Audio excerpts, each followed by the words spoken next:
তোমরা লিখো।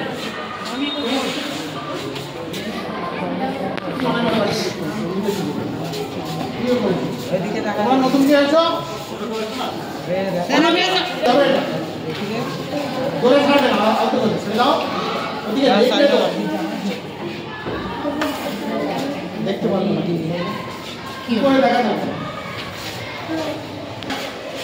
এই যে আমি এখানে আলতো করে ছাড়ছি কিন্তু ছেড়ে দিলাম। What happens?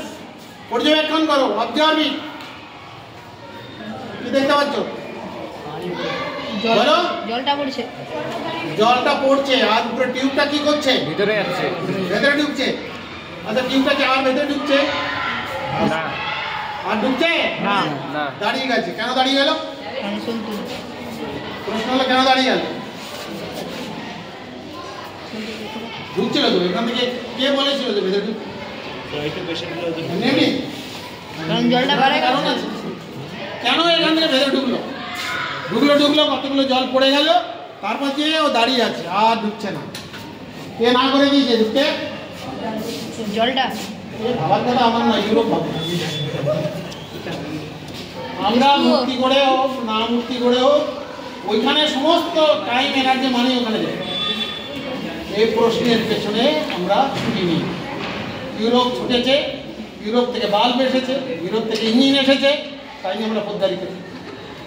আর কত দিচ্ছি?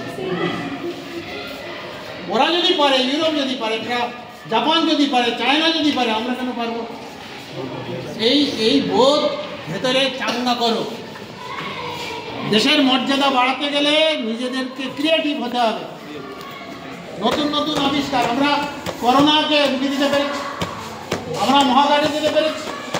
একবারের চেষ্টায় তাদের উত্তর মেরুতে আমরা আমাদের যান নামিয়েছি।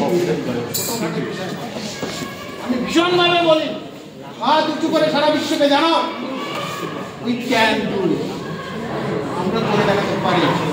তোমরা বারবার চেষ্টা করে ফেল করতে করতে করেছো, আর আমরা দেখো আমাদের মেধার মূল্যটা দেখো। অনেক মেধাবী ছেলে পেলে দেশ ছেড়ে পালিয়েছে, তার নিজেকে বিক্রি করতে গেল। আর যারা এই মহাকাশ বিজ্ঞানে এত বড় সাফল্য এনে দিল, সারা বিশ্বে শির উঁচু করে আমরা হাত উঁচু করতে পেরেছি, তারা তো পালিয়ে দিতে পারত, যায়নি তো।